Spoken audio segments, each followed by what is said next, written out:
Senin bu kadınla ne işin var Yavuz? Dedim ya eskiden tanışıyoruz. Sohbet etmeye geldim. Sevgilin çok sert yalnız. Yani bil istedim. Bana bak. Ne oluyor burada? Yavuz söyledi ya, iki eski dost. Sohbet ediyoruz. Sen gazeteci falan değilsin. Beni salak mı sanıyorsun? Kusura bakma tatlım ama sen de biraz salaksın. Ne? Sevgilini de tamirci zannediyorsun.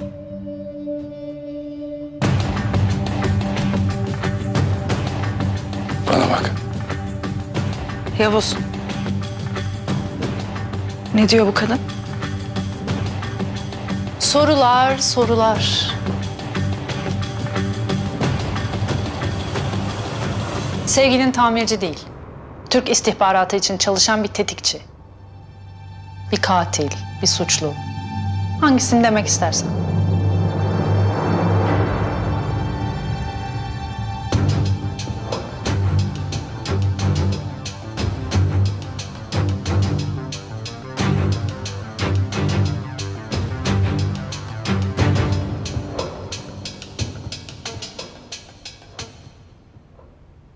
Ne diyor bu kadın Yavuz?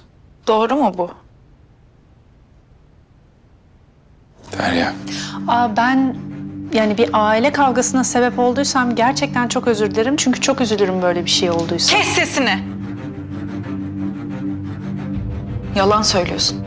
Ha, kanıt istiyorsun. Benim için hiç problem değil. Zaten telefonum sende vardır. Ararsın beni. Buluşuruz. Sana çok güzel kanıtlar sunabilirim savcı hanım. Derya, bu kadından uzak dur. Kimden uzak duracağıma ben karar veririm Yavuz. Senin de sıran gelecek.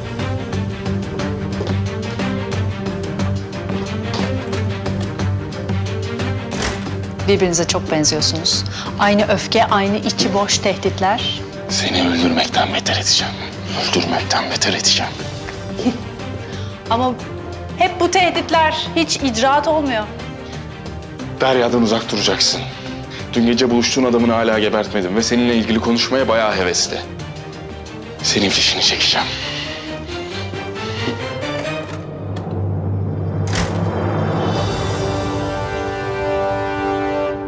At silahını, kızı vururum yoksa. Teslim ol, at silahını lan. Geri! Geri!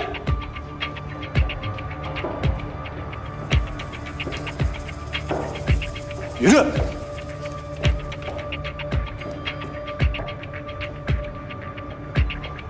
Çekil, geri çekil, geri çekil. Yürü!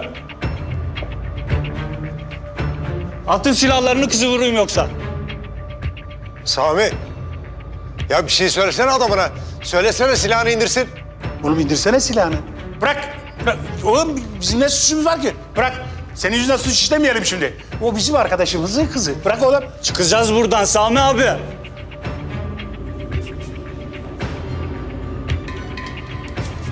Ya tamam zaten çıkacağız, biz suçsuz. Sen bırak onu. Bırak. Bırakacaklar bizi.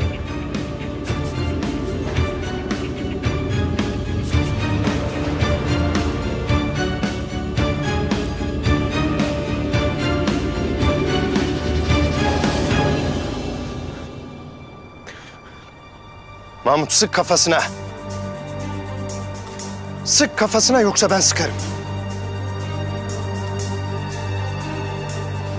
Biz öldürmek için yaşamayız. Yaşatmak için yaşarız. Sen de öylesin. Ve bunu çok iyi biliyorsun.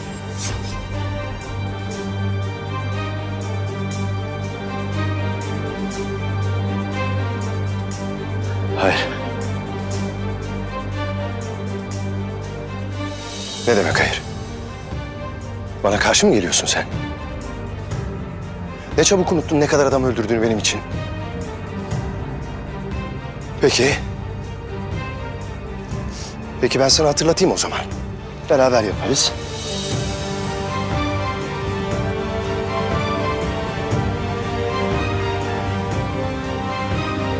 At silahını lan. At silahını. Buradan çıkamazsın. Biz buradan çıkamazsak kız ölür. Dur!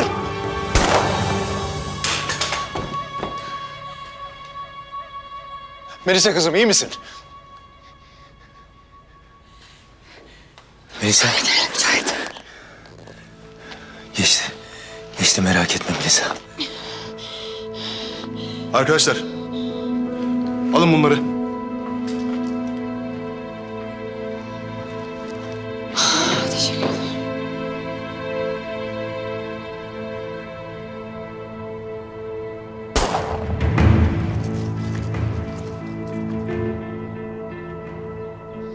Ne yapıyorsun sen? Ne yapıyorsun sen?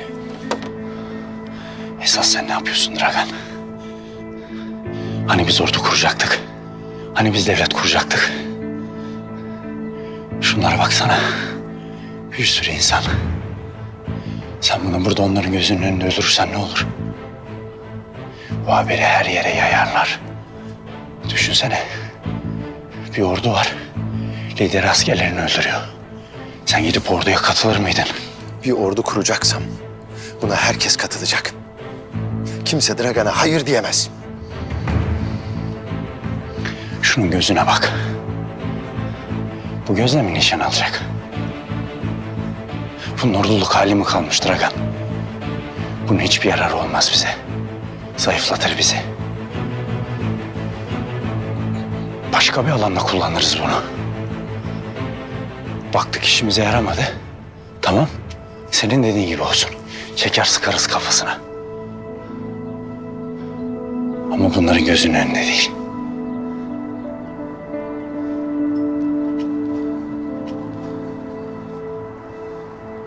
Peki. Öyle olsun. Ama bu adamların herhangi birinde herhangi bir arıza, herhangi bir itaatsizlik sezersem, görürsem, duyarsam bunu senden bilirim Mahmut. Ve gözünün yaşına bakmam. Anladın? Tamam. Toplayın bunları, eğitime gidecekler. Hadi sallanmayın, geçin. Yürüyün. Hadi. Araca binin, hadi. Sallanmayın. Hadi. Derya. Derya dinle. Derya. Bırak beni Yavuz. Derya, duydukların doğru değil. Peşime sivil polis takacak kadar benden şüphelendiğini bilmiyordum.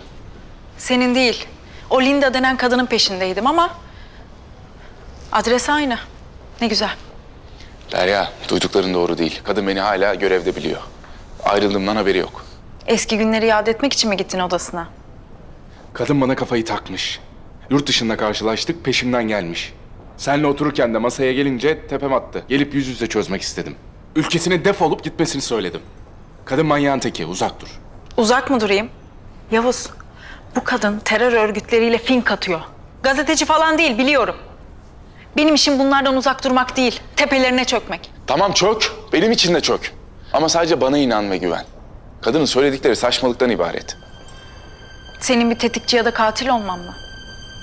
Merak etme Yavuz. Elimde bir kanıt olmadan bunlara inanmam.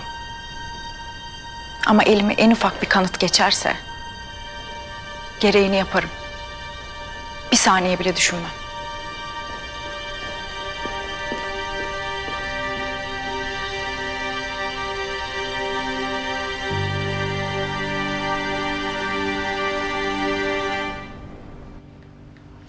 Tamam, bunlar benim için fazlasıyla yeterli.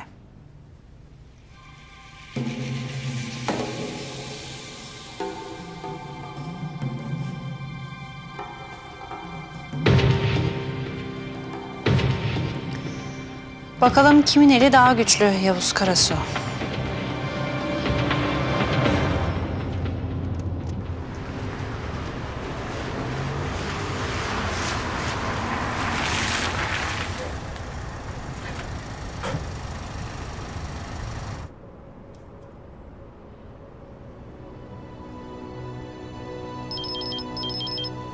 Alo, Arayı düzelttiniz mi?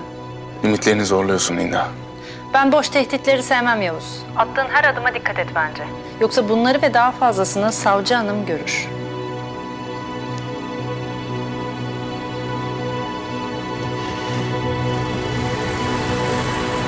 Çok büyük hata yapıyorsunuz. Ya biz bir şey yapmadık ha. Binin hadi binin.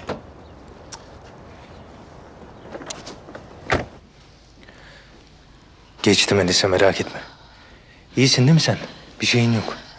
Nasıl iyi olayım Mücahit? Allah'ın belası ne işlere karışmış. Bilmiyordun değil mi sen? Bunları yani. Yok, ben sadece böyle kirli işler karıştırdığını tahmin ediyordum ama... yani ben bu kadarını bilmiyordum.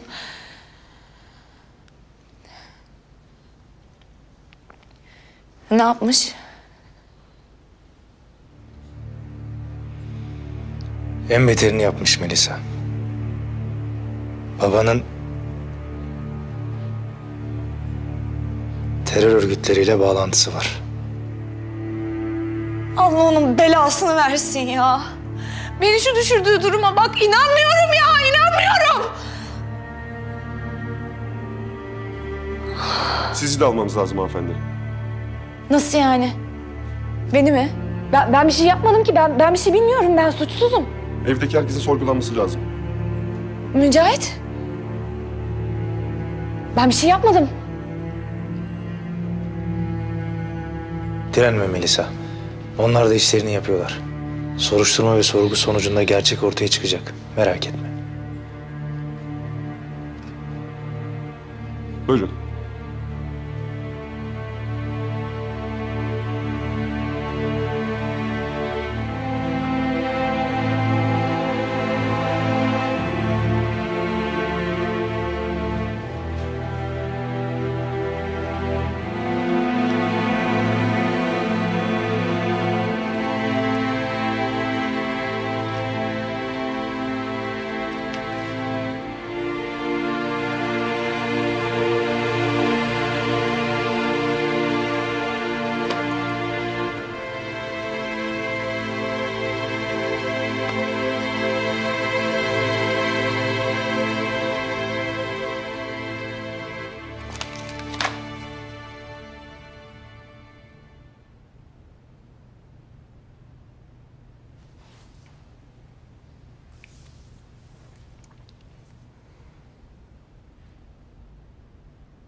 Ne yapıyordun restoranda? Ne yapılır restoranda? Yemek yiyordum. Bu kadın kim?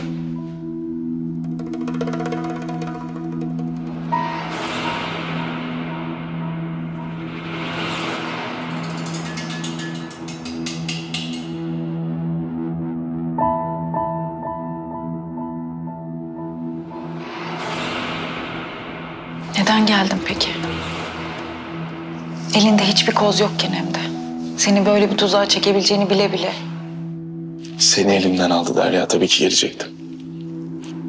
Canını da almak isterdim ama kaçmış korkak. Beni aradı. Tek gel dedi, kimseye haber verme dedi. Seni tehlikeye atamaz.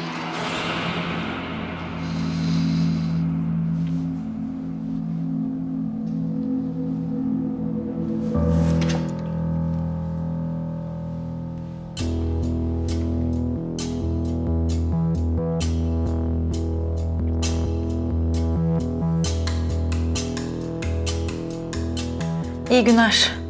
Bana 1602 numaralı odayı bağlayabilir misiniz? Bekliyorum.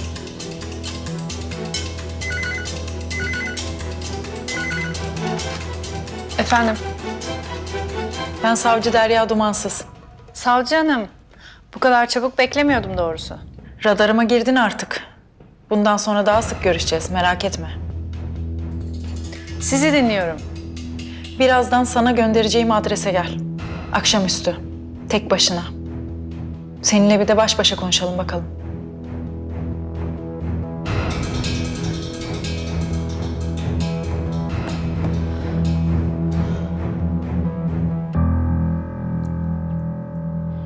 Bu Linda başıma bela olacak usta. Açığa çıkarmakla tehdit ediyor beni. Zaten Derya da gördü bizi otelde. Peki nasıl izah ettin? Manyağın teki dedim Linda için. Bana takmış kafayı dedim ama... Tabii inanmadım. Derya bu usta. İşi şüphe etmek. Bir kanıt bulursa düşer peşine. Yavuz, artık bayın tarlasında dolanıyorsun. Her attığın adıma dikkat etmen lazım. Sen herkesin gözünde sıradan bir tamircisin. Eğer deşifre olursan bu iş burada biter. Bu ne demek usta? Yavuz tek başına mücadele etmek zorunda kalır demek. Biz onun yanında olamayız demek. Vatana hizmete bu şekilde devam edemez demek. Açığa çıkmanın bedeli budur. Sen açığa çıkarsan biz de çıkarız. O zaman vazifemizi yapamayız. Biz bu sırrı mezara götürmeye yemin ettik. Usta olmaz öyle şey. Ben komutanımı tek yüzünden öyle kaybedemem. Dur Kopuk dur, sakin ol. Biz bu bedeli bilerek çıktık bu yola. Öyle elimiz kolumuz bağlı oturacak mıyız komutanım? Gerekirse gidelim öldürelim o Linda'yı.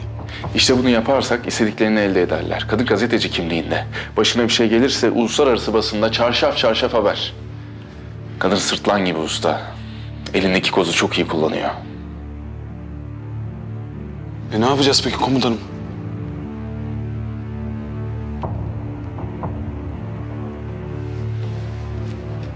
O El Mansur hala elimizde mi? Elimizde. Planın ne? Lindy'ye karşı onu koz olarak kullanacağız. Ondan çekiniyor belli. Bu radikal örgütün de nereye eylem yapacağını bulmamız lazım. Bir ipucu bile bulsak bize yeter. Ben bizimkileri ararım. Siz adam alıp gelin. Önceliğimiz yapacakları saldırıyı öğrenmek. Birliklerimiz tehdit altında olabilir. Aynen öyle usta. Dinliyorum. Adamların hazır mı? Planımızı hızlandırman gerekebilir. Hazırlanıyorlar. Bu ne acele? Ne oldu? Radikal örgüt yan mı çizdi? Onlarla ilgili bir sorun yok. Asıl sorun Yavuz Karasu. El Mansur elinde. Onu konuşturup sizi durdurmaya çalışabilirler. Her taşın altından Yavuz Karasu çıkıyor. Tamam anladım ben, merak etme. Hızlandıracağım. Ama radikaller hazırsa zaten bir sorun çıkmayacaktır. Bugün bitireceğim. İyi edersin. Sen de Yavuz Karasu'yu halledersen iyi edersin. Başka bir sorunla uğraşmak istemiyorum. Hallediyorum.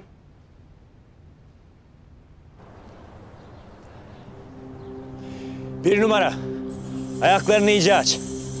Dipçiyi omzunuza tam yerleştirmeniz lazım. Anladınız mı beni? Silahın dipçiğini omzunuza doğru yaslamanız lazım. Şimdi beni iyi dinleyin. Bugün tarihi bir zafere imza atacaksınız. Dragan'ın ordusunun ne kadar büyük, ne kadar kuvvetli olduğunu bütün dünya görecek. Siz de hazırlıklı olsanız iyi olur. Dragan. Çok zayıflar. Hiçbiri hazır değil. Eğer bir çatışmaya girersek telef olurlar. Merak etme. Ben her şeyi planladım. Sen sadece onların hedefe ateş etmelerini sağla yeter. Başlarında senin gibi bir savaşçı olduktan sonra belki sen de gücünü, kuvvetini hatırlamış olursun ha? Tüfeğini ver.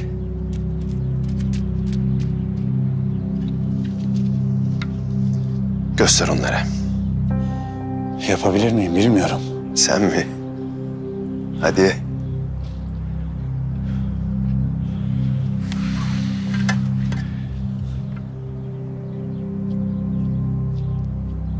Bu adama iyi bakın. Ben yokken lideriniz o olacak. En cesur, en korkusuz, en kuvvetli, en kurnaz adamlarımdan biri. Görebileceğiniz en iyi keskin nişancıdır o. Onun hedefine bir düşman geldiğinde zaten ölmüş olur. Göster onlara Mao.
Tebrikler beyler. Riskli bir operasyon daha. Alnınızın akıyla atlattınız. Sami ve Samet denen şahısların sorgusu birazdan yapılacak. Ayrıca evde başka kim varsa onların sorgusu da yapılıyor. Sami de Samet de bütün suçlamaları muhtemelen reddedeceklerdir. Nasıl yani komutanım?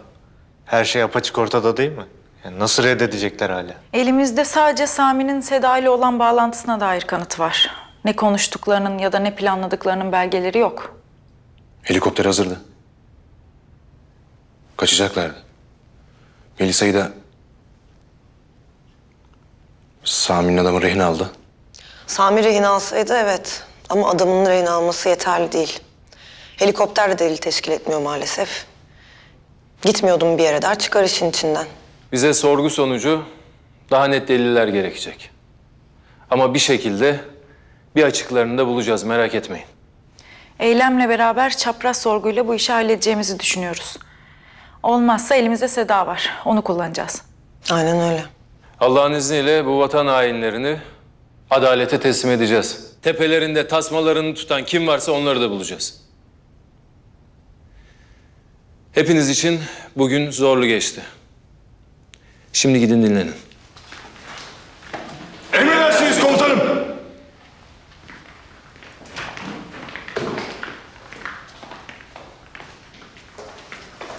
Sen iyi misin? İyiyim iyiyim, bir şey yok.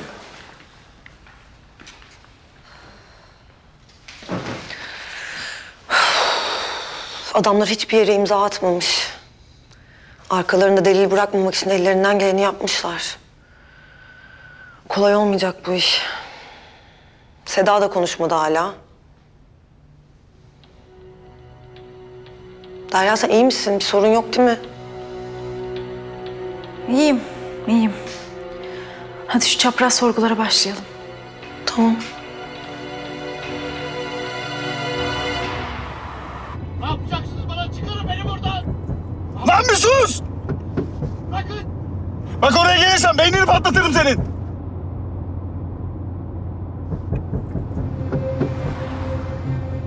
Bırakın beni!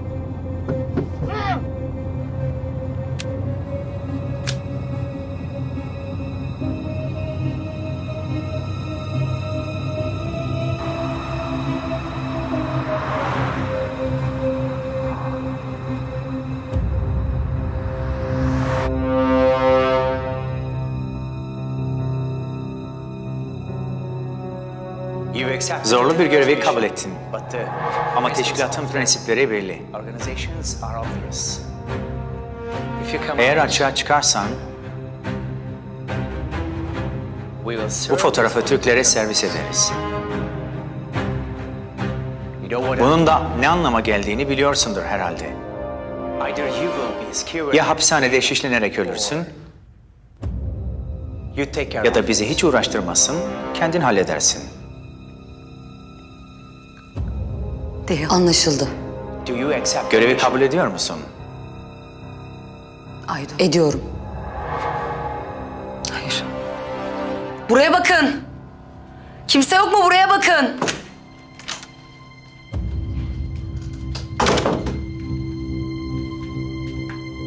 Ne var, ne istiyorsun?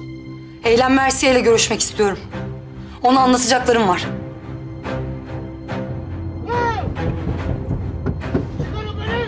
Rıza.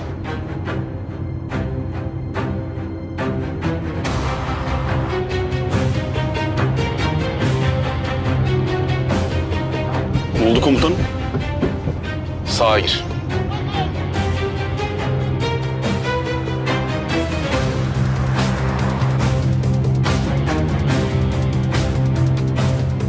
Komutanım çıkmaz sokak, ne yapacağız?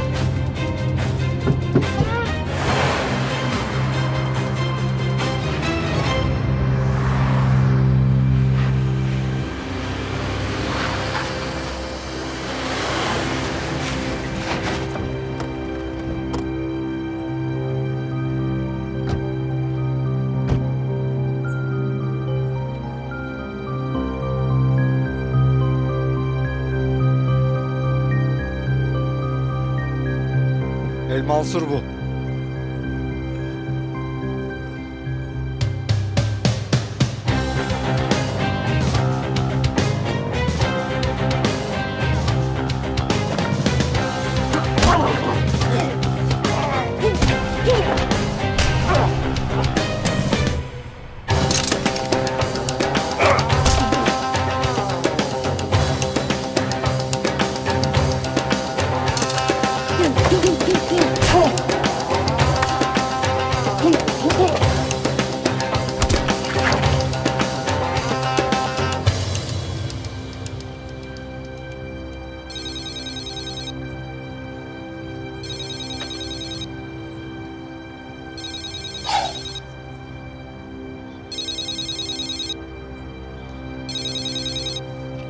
Halledebildiniz mi?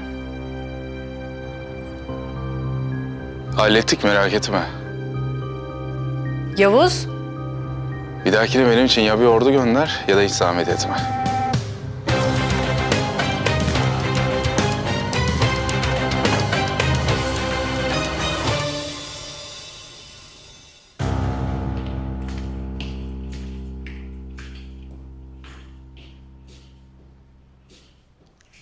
Hala inanamıyorum şu başıma gelenlere. Yani bir polis tarafından sorgulanmadığım kalmıştı. Şu adi adam yüzünden o da geldi başıma. Tamam, geçti artık. İnşallah kanıtlanır da tez vakitte cezasını çeker.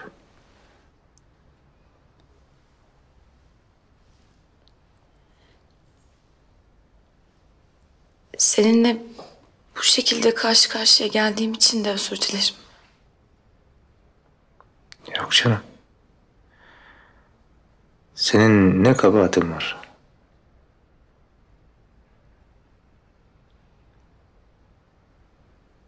Bilmiyordun sonuçta.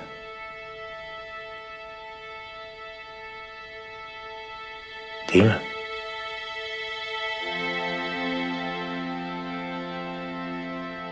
Mücahit. Tabii ki bilmiyordum. Bilsem seninle nasıl birlikte olabilirdim ki? Nasıl bakardım yüzüne? Şu an bile bakamıyorum zaten.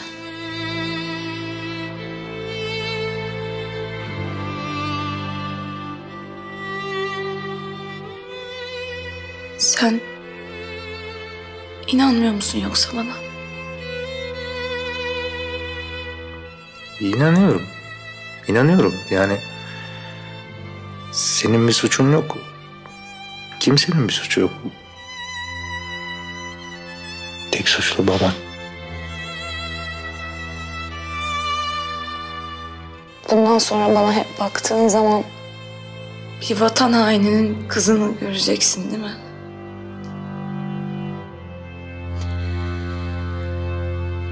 İlk hislerin onlar olacak. Baksana. Şu an bile bakamıyorsun yüzüme. Yok öyle bir şey Melisa. Yani evet, ikimiz için de kolay olmayacak, eyvallah, ama şimdi bunların sırası değil. Daha bu sabah bir operasyonun ortasındaydın. Yani rehin alındın falan. Bunları düşünme, boş ver.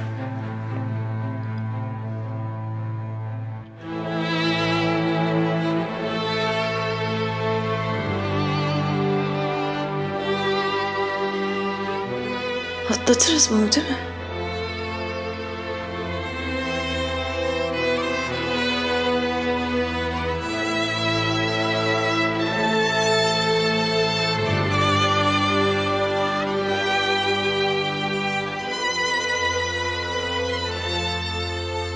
İnşallah.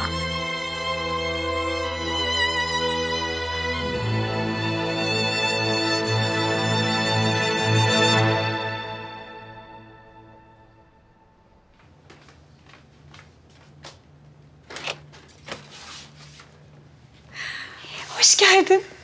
Ya bana mı bunlar? Yok Boncuğum. Kapıcı Mehmet Efendi'yi aldım da evde yokmuş artık, nasip. Ya. Neyse dur.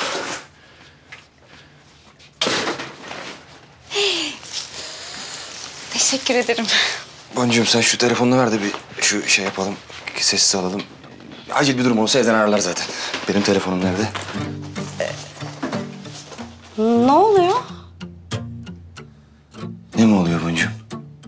Hani şu hep gerçekleştirmek istediğimiz ama bir türlü gerçekleştiremediğimiz bir eylem vardı. Ha. Artık onu hayata geçirsek diyorum ha.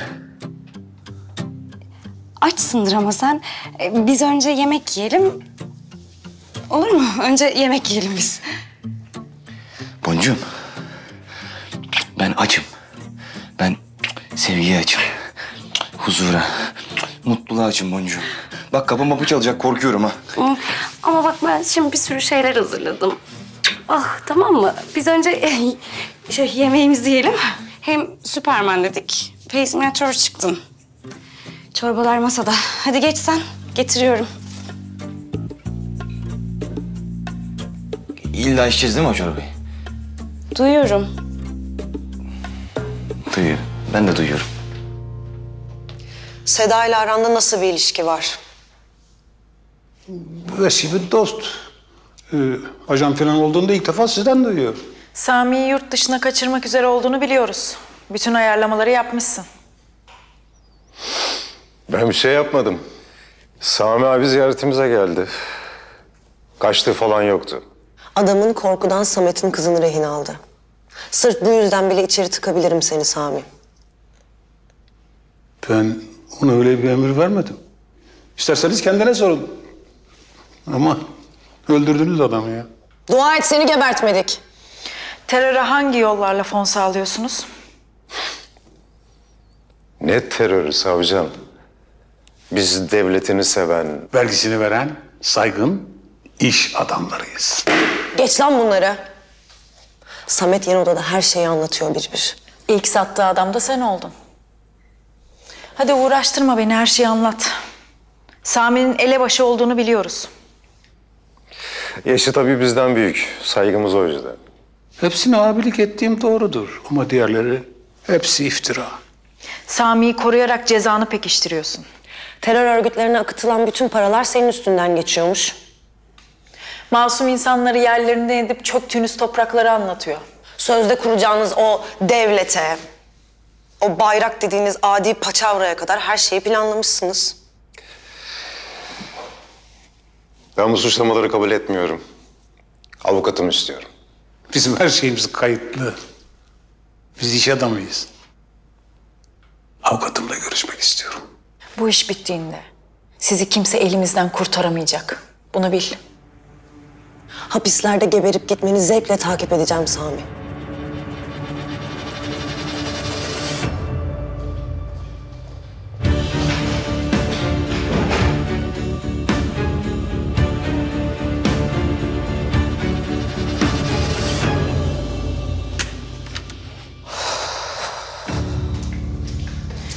Var mı bir gelişme? Henüz yok.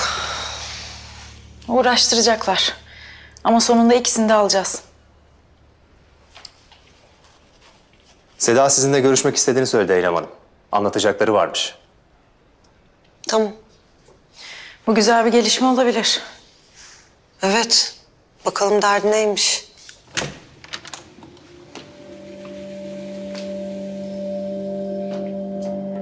Ne oldu? Beni mi özledin? İtirafçı olmak istiyorum. Allah Allah. Niye bu kadar bekledin? Yaşamak istiyorum çünkü. Anladın mı? Ölmek istemiyorum. Açığa çıkarsan öldür kendini dediler.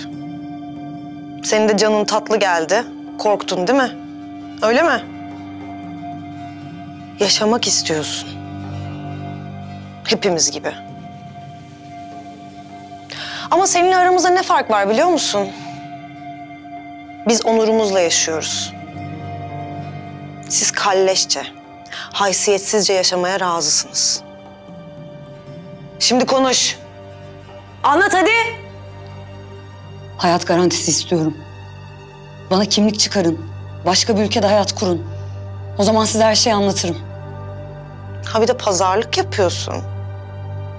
Sami, Samet, Tarık, Cahit. Onları ömür boyu hapiste tutabileceğiniz kadar çok şey biliyorum. Tasmasını tutanları da anlatırım. Yeter ki hayat garantisi verin. Bak biz zaten neyin ne olduğunu gayet iyi biliyoruz. Bize kanıt lazım, delil. Anladın mı? Kanıt var. Ben de kendimi garantiye aldım elbet. Yeter ki beni koruyun. Hepsini anlatırım. Bir bakalım ya. Bir düşünelim. Sen de o sırada mümkünse kendini öldürmemeye çalış. Biraz zor olacak ama.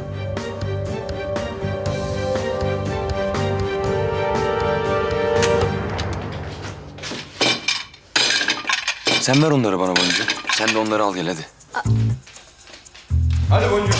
Tamam. Ya da boş ver bırak. Hallederiz sonra. Bitti. Ben de bittim. Ne oluyor ya? Biraz da ben güleyim Boncu. Bu kucağı almak da yeni çıktı. Adettendir Boncuğum. Adettendir. Geç. Ne istiyorsunuz hala benden? Bildiğim ne varsa söyledim. Ona biz karar vereceğiz. Bana bak. Saldırı hakkında bildiğin ne varsa bana anlatıyorsun. Yoksa burada canını alıyorum senin. Bilmiyorum. Saldırı yeri söylenmedi.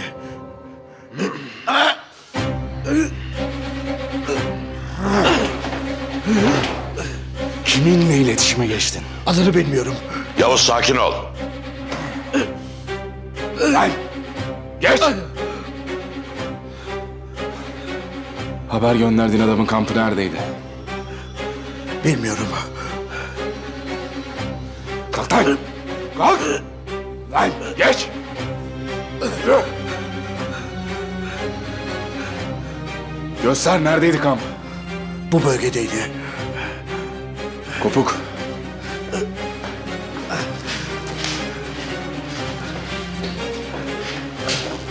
Usta bir kontrol edelim bu bölgede bir hareketlenme olmuş mu? Saldırabilecekleri bir birliğimiz var mı?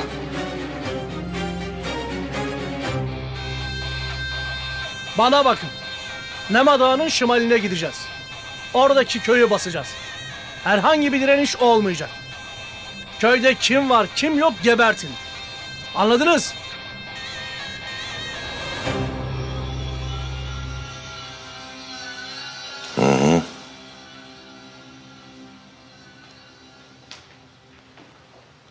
Var mı bir bilgi usta? Bölgede bizim birliğimiz yok ama bölgeye yakın bir köyde gençleri toplamışlar. Zorla annelerinin babaların yanından almışlar. Allah'ın belaları. Bizimkiler bir gitsin baksın köye usta. Hepsini bulup evlerine getirsinler. Öyle yapacağız. İstihbarata bilgi verdim. Radikaller almış değil mi? İşin garip tarafı da o zaten. Onlar değilmiş. Başka bir örgüt. Nasıl yani? Muhtemelen Dragan'ın adamları. Yeni bir grup topluyor. Anlamadım usta. Radikallere emir gidiyor ama saldırdıkları bölge Dragan'ın adamlarına mı ait? Hı. Nasıl iş bu? Birbirini mi yiyecek bu mallar? Usta niye böyle bir şey yapsınlar ki? Linda. Dragan'a yem edecekler radikalleri. Dragan'ı uluslararası kamuoyunda kahramanlaştıracaklar. Vay vay vay. Dragan'ı vurduğumuz an radikallerin yanında durmuş gibi oluruz. Bir düşünelim. Hassas mevzu.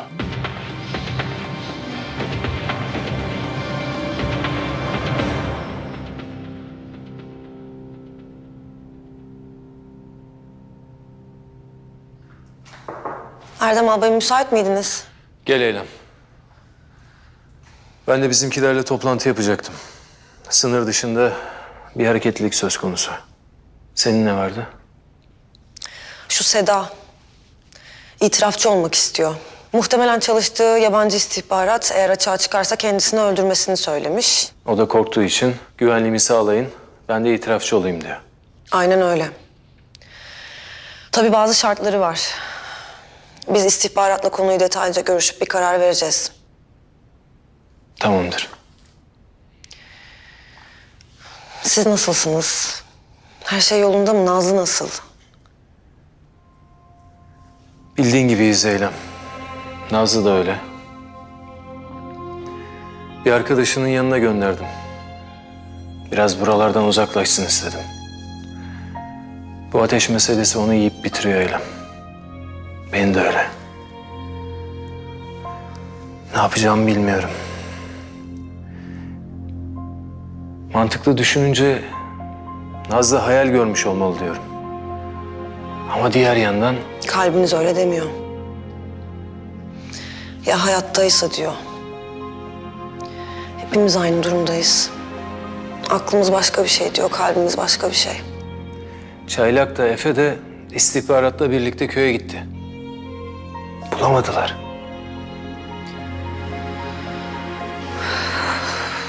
Ya Ya saklıyorlarsa? Yani bizim geleceğimizi düşünüp başka bir yere götürmüş olabilirler. Bu alçaklardan her şey beklenir. Nazlı haklı olabilir. Pes etmesek, devam etsek.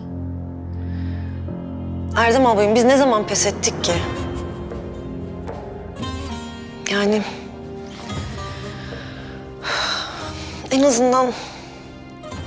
en azından naaşımızı buluruz.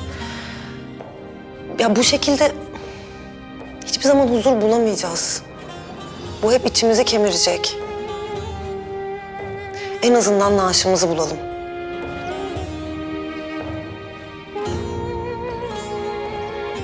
Haklısın Eylem. Pes etmek yok. Ben istihbaratla konuşacağım. Hem köyü hem de bütün bölgeyi sürekli denetlemeleri adına. Pes etmek yok. Pes etmek yok. Silahları kaldır. Dipçikleri omzunuza doğru yerleştirin. Ayaklarınızı açın. Nişan al. Ateş! Ateş! Ateş! Ateş! Ateş! Silahları indir. Emniyetleri kapa.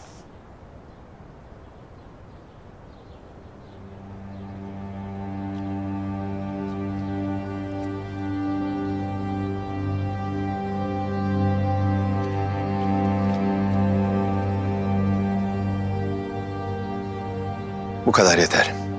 Teçhizatlarını toplasınlar, birazdan çıkıyorsunuz. Çok erken değil mi Dragan? Niye bu kadar acele ediyoruz? Yapacakları tek şey adam öldürmek. Bu topraklarda yaşayan insanların en iyi bildiği şey adam öldürmek. Çok zayıflar. Eğer bir çatışmaya girersek telef olurlar. Merak etme Maho. Dedim ya sana bir planım var diye. Radikallerle mücadele edeceksiniz. En işe yaramaz adamları çıkaracaklar karşınıza. Hepsini patır patır indireceksiniz. Hem bu çocuklar havaya girecek, kendilerini bir şey zannedecekler. Hem de uluslararası arenada biz konuşuluyor olacağız. Nasıl olacak o? Bütün dünyaya radikallerle savaşan bir ordu olarak görüneceğiz. Herkes bize kahraman gözüyle bakacak. Sonrası çorap söküğü gibi zaten. Bayraksa bayrak, devletse devlet. Bol bol görüntü toplayın. Uluslararası basına dağıtılacak. Tamamdır, merak etme. İşte size bahsettiğim gün bugün. Birazdan çıkacaksınız. Buraya zaferle dönmenizi bekliyorum.